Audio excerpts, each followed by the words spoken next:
Hai semuanya, kembali lagi bersama saya dengan Eni Deborah Siomi. Nah, di sini saya akan menjelaskan tentang teori belajar behavioristik. Nah, saya akan memperkenalkan apa itu teori belajar behavioristik.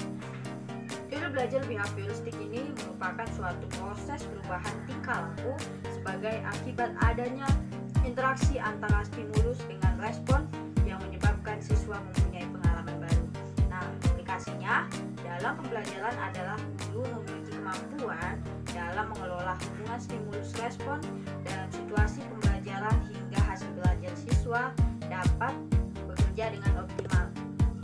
Nah, ada beberapa pendapat dari beberapa tokoh-tokoh yang mempelajari tentang teori belajar behavioristik. Nah, tokoh yang pertama yaitu Ivan P. Pavlov. Nah, ia mengatakan bahwa tingkah laku manusia itu dapat diubah. Tingkah laku baik diubah menjadi buruk dan yang sebaliknya. Tingkah laku buruk dapat diubah menjadi baik. Nah, teori ini kemudian dikembangkan oleh Guthrie pada tahun 1935 ini.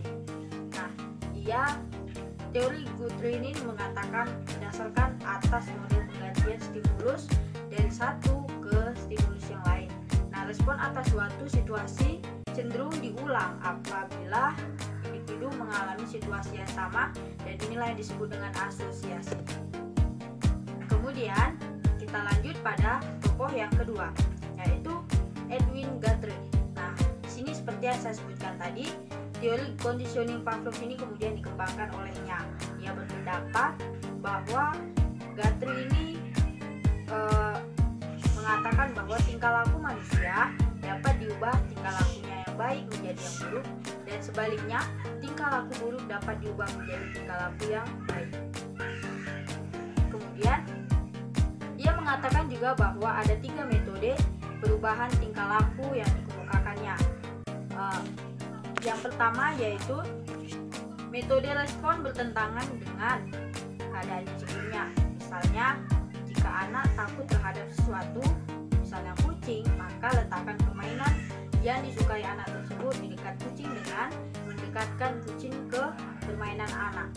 Nah, lambat laun anak akan tidak takut lagi terhadap kucing, namun hal ini harus dilakukan secara berulang-ulang. Yang kedua yaitu metode membosankan. Misalnya seorang anak berusaha mencoba-coba menghisap rokok. Nah, minta kepadanya untuk merokok terus sampai bosan. Setelah bosan, maka ia akan berhenti dengan sendirinya. Yang ketiga yaitu metode mengubah lingkungan. Jika anak bosan belajar, ubahlah lingkungan belajarnya dengan membuat suasana yang lebih nyaman dan menyenangkan hingga membuat anak menjadi betah belajar. Selanjutnya yaitu tokoh Skinner. Nah, dari hasil percobaannya, Skinner membedakan respon menjadi 2, yaitu respon yang timbul dari respon tertentu, dan yang kedua yaitu operans atau instrumental response yang timbul dari berkembang karena diikuti oleh respon perasaan tertentu. Nah, teorinya ini dikenal dengan operant conditioning dengan 6 konsep. Yang pertama yaitu penguatan positif dan negatif. Yang kedua, shaping atau proses pembentukan tingkah laku yang makin mendekati tingkah laku yang diharapkan. Yang ketiga yaitu pendekatan suksesif atau proses pembentukan tingkah laku yang menggunakan penguatan pada saat yang tepat hingga respon pun sesuai dengan yang disyaratkan. Yang keempat yaitu extinction. Nah, proses ini adalah proses penghentian kegiatan sebagai akibat dari ditiadakannya penguatan. Yang kelima, chaining of response.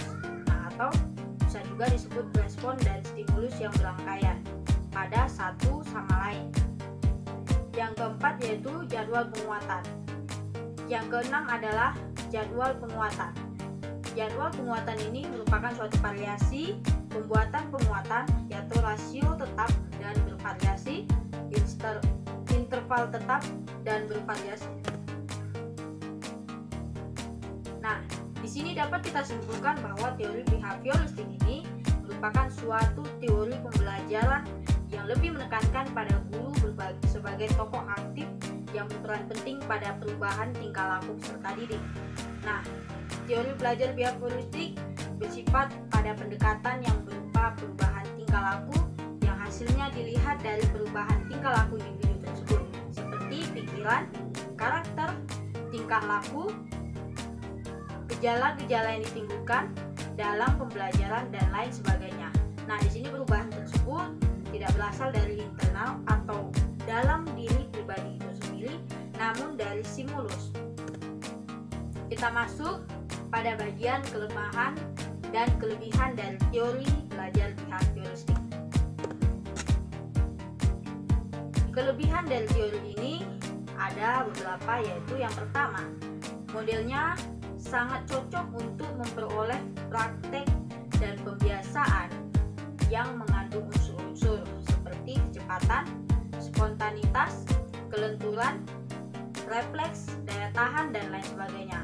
Nah, beberapa contoh yang dapat kita kutip yaitu seperti percakapan dari bahasa asing, mengetik, menari, menggunakan komputer, berenang, olahraga, dan lain-lain sebagainya. Yang berikutnya yaitu teori behavioristik ini juga cocok untuk melatih anak-anak yang masih membutuhkan dominasi peran orang dewasa. Ia suka mengulangi dan harus dibiasakan, suka meniru dan senang dengan bentuk-bentuk penghargaan langsung seperti permen atau pujian. Nah, dibalik dari kelebihan yang saya sebutkan tadi, ada beberapa kelemahan yang terdapat dalam teori behavioristik.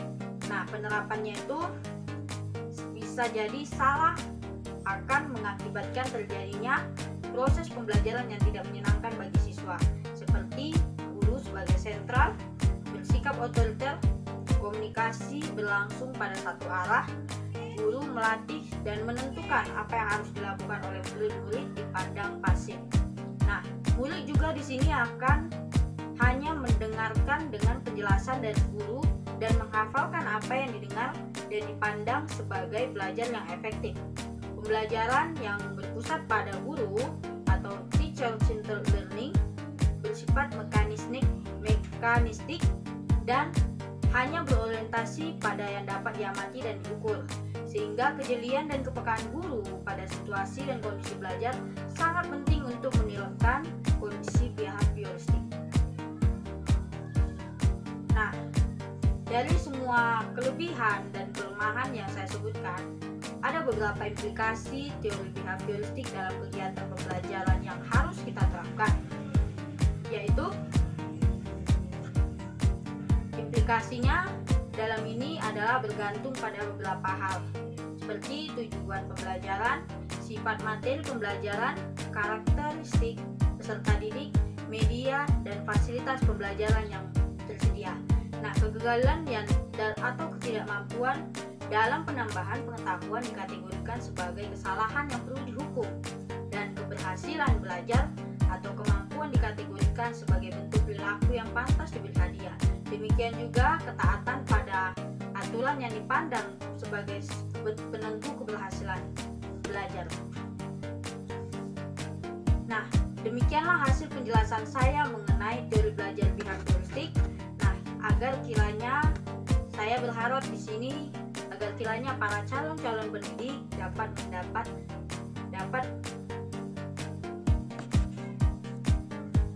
demikianlah hasil penjelasan saya mengenai teori behavioristik. Di sini saya berharap bahwa agar para calon-calon pendidik di sini dapat membedakan bagaimana cara mengenali setiap karakter anak dalam pembelajaran. Sekian dari presentasi dan penjelasan saya mengucapkan terima kasih.